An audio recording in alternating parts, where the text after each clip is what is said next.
Irmãos, Deus tem se usado dos servos que tem atendido, conforme ouvimos na oração, para muitos aconselhamentos, e o Senhor tem mandado conselhos maravilhosos e necessários. Sinto da parte de Deus 2 pontos. O primeiro, com respeito à parte administrativa da obra de Deus. E o outro assunto, um conselho para a nossa irmandade. No primeiro, irmãos, nós já ouvimos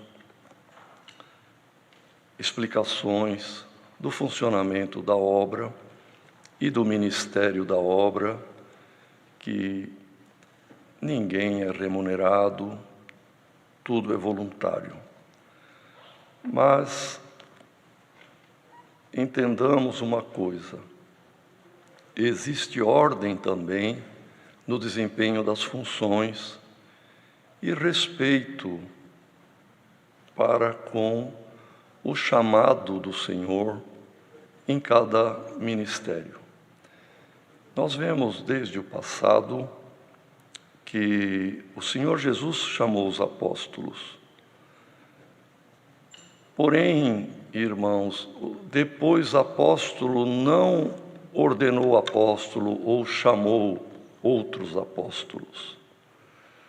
Salvo a exceção de Matias, que com muita oração e muita preocupação foi posto no lugar de Judas, o apóstolo Paulo, como ele mesmo se descreve como um abortivo, como um apóstolo fora de tempo, mas que o Senhor apareceu também para ele, como está bem relatado lá no livro dos Atos, e realmente ele foi chamado apóstolo também pelo Senhor Jesus, que também falou com Ananias, é um vaso escolhido, e foi escolhido para o apostolado.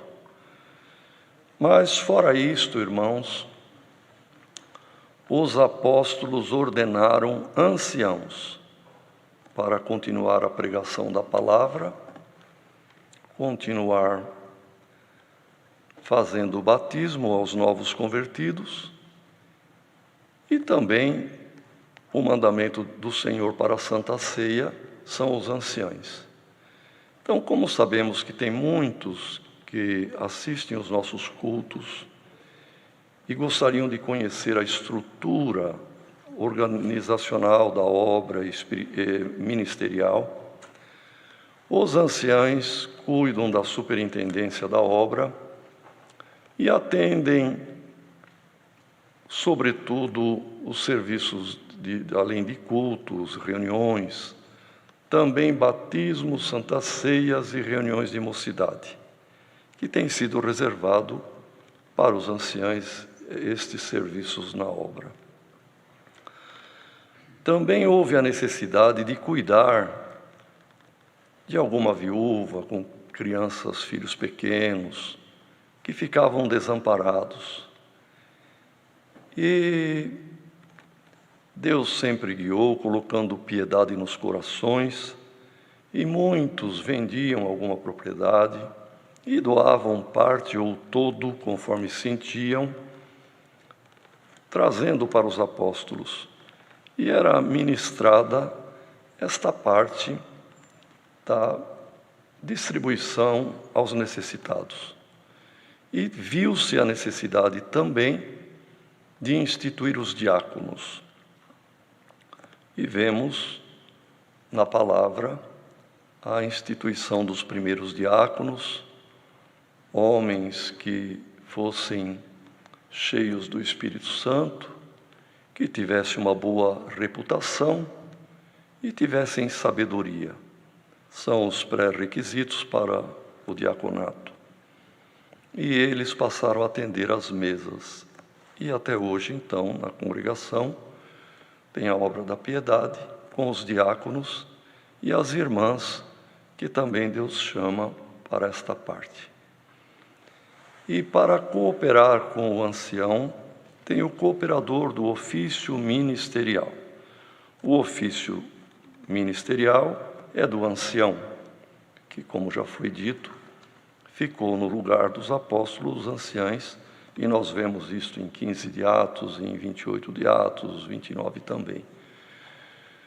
O ofício ministerial da palavra, da pregação, da evangelização e também da realização de serviços privativos, de batismo, Santa Ceia e reunião de mocidade, é dos anciães esta parte.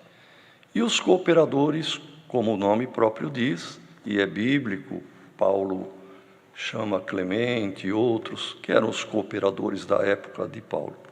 Então temos os caros irmãos cooperadores, que também atendem culto, fazem unção com óleo, visita e pastoreiam com o dom do pastor a igreja.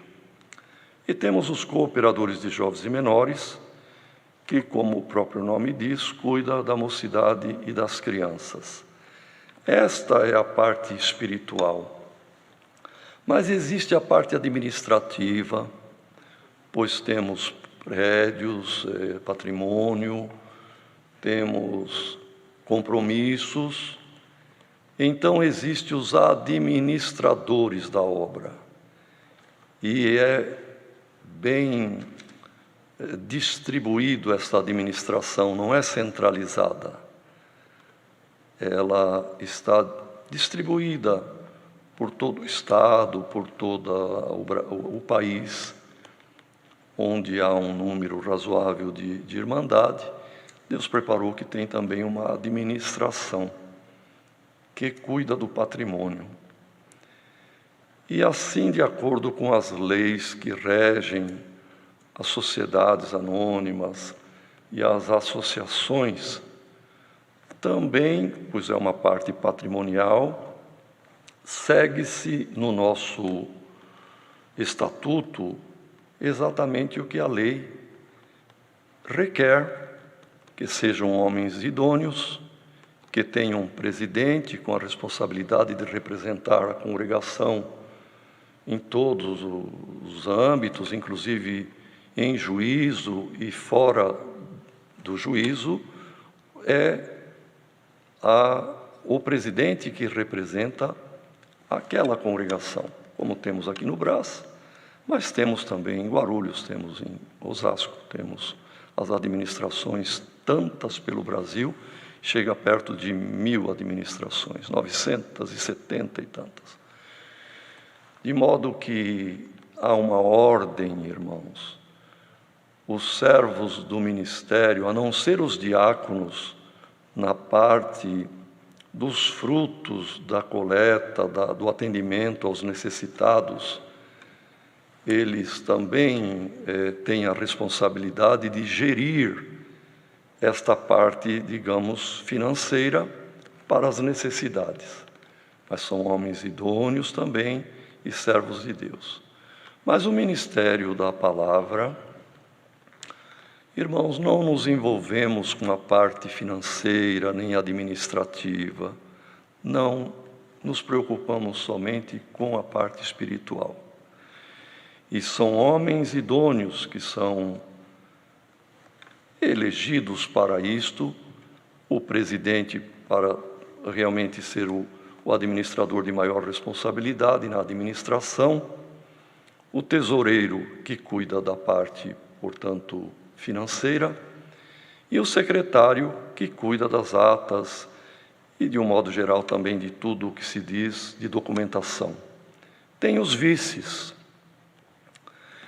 E para fiscalizá-los, como a lei das associações, das sociedades exige, há um conselho fiscal, constituído no mínimo por 3 membros, e que não podem ser parentes, irmãos, não ter parentesco, nem consanguíneo, e alguns afins também não podem, porque vão realmente fiscalizar as contas, as compras, os pagamentos.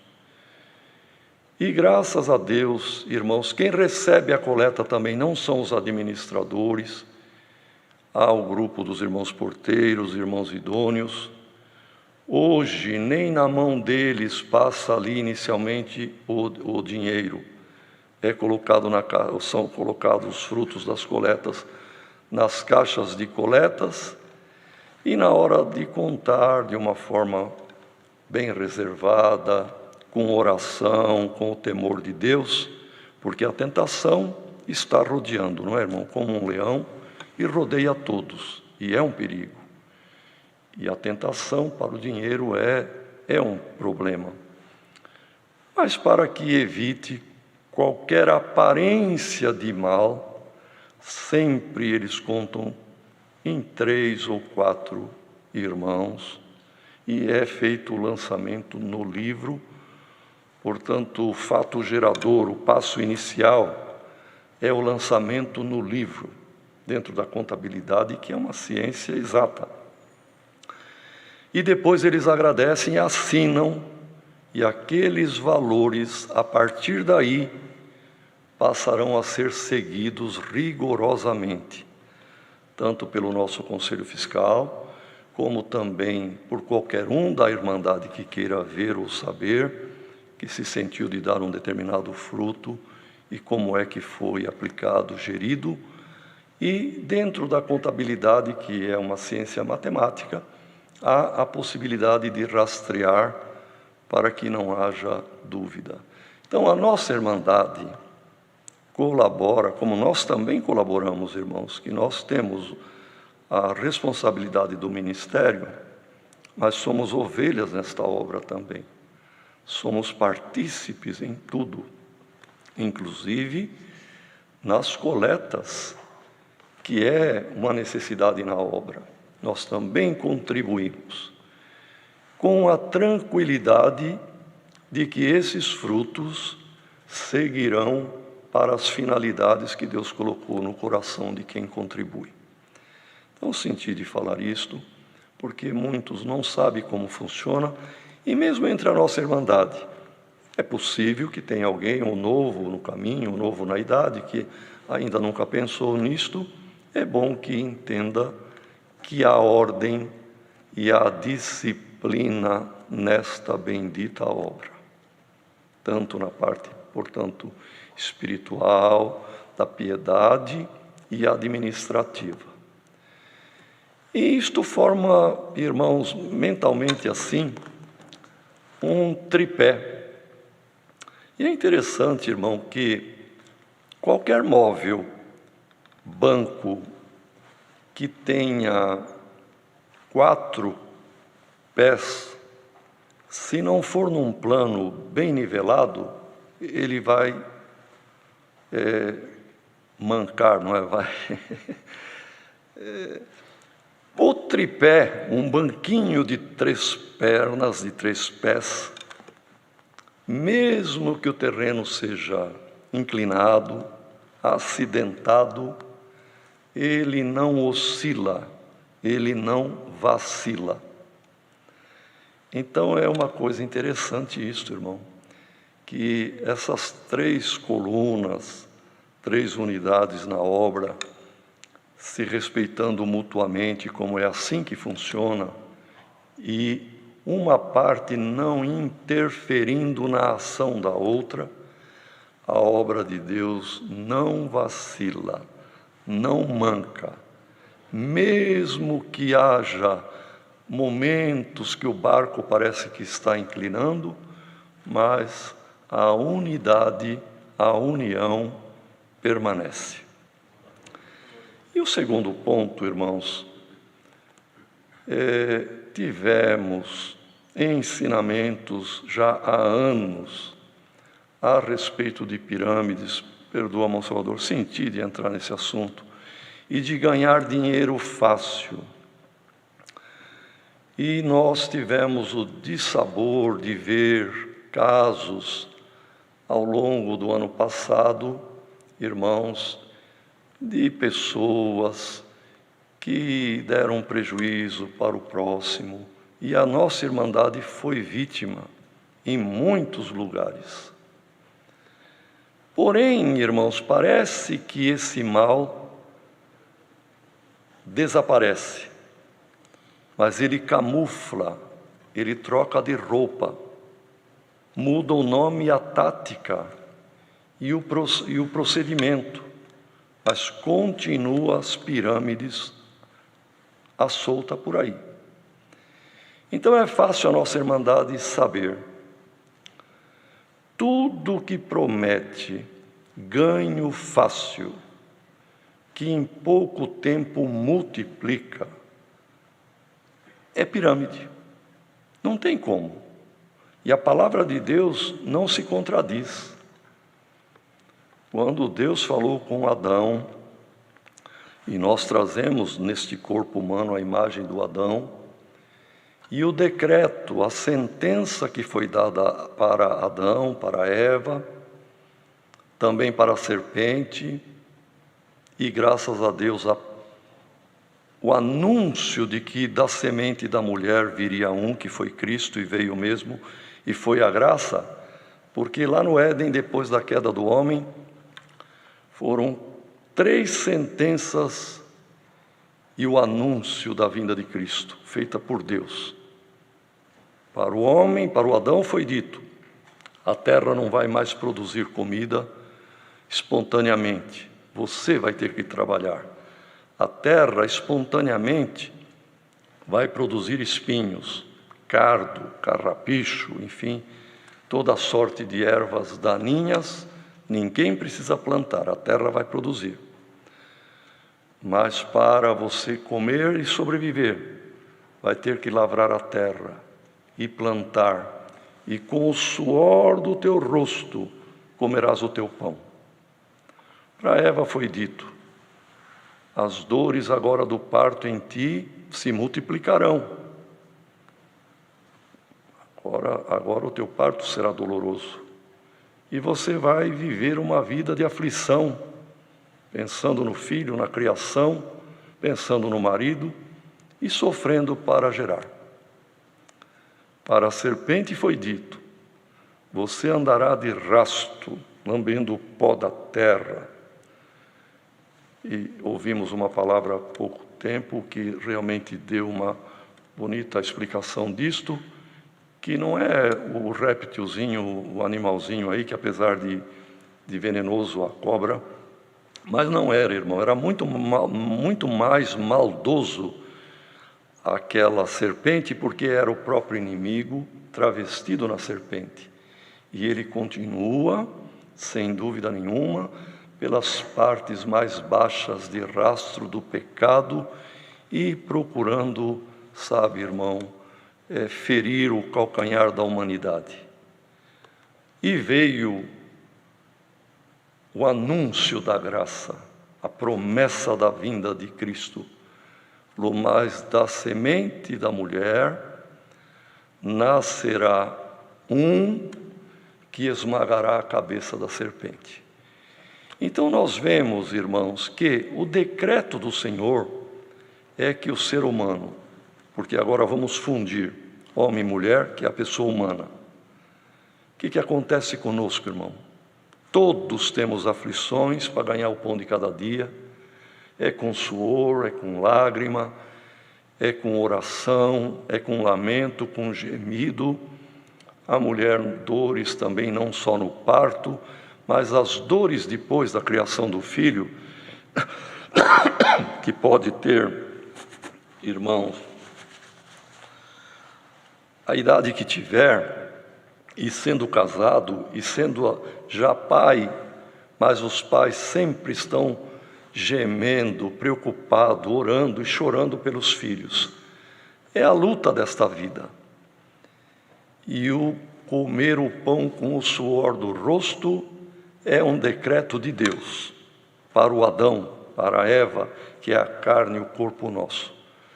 Tudo que contrariar esse decreto de Deus, não, aplicando aqui, é verdade que o teu real, o teu dinheiro, vai virar uma moedinha virtual, mas é agora, é a modernidade, é o caminho, e depois você vai receber muito dinheiro. Aqueles que entraram, irmãos, passaram por muita dor, gemido e perderam o que tinha. Temos notícias de irmãos que tinham uma pequena casinha, simples, popular, para viver, mas olhando lá, se eu vendo essa, eu compro 3 daqui a pouco, e vendeu e aplicou e perdeu tudo o que tinha. Então, tenhamos cuidado, irmão. Recebi comunicado de que em alguns lugares aqui pelo Brasil está de volta a pirâmide, mas a minha não é pirâmide. Eu vendo a mercadoria e entrego, porém eu tenho que arrumar 5 compradores. Começou a pirâmide, irmão. Compra e venda custa R$10 essa mercadoria, te dou a mercadoria, me dá o dinheiro. Isso é compra e venda. Mas a partir do momento, olha, o preço é este, mas se você arrumar tantos, você vai ganhar tanto. E isto dispara, irmão, um gatilho da chamada ganância que o ser humano tem, e por causa de ganhar, ele se ilude e não sabe que ele é a vítima, que é o dinheirinho pobre e suado dele que está sendo visado, que vai e não volta. Irmãos, é o que eu senti da parte de Deus. Quem ouviu isto, dê-se por avisado e não entre em correntes piramidais, mesmo que tenha mercadoria, porque isto tudo não queremos citar nomes, mas já houve em anos próximos passados vendas de vários tipos de mercadorias, mas tem que arrumar outros compradores, e isto daí trouxe dissabores e grandes prejuízos. Deus seja louvado.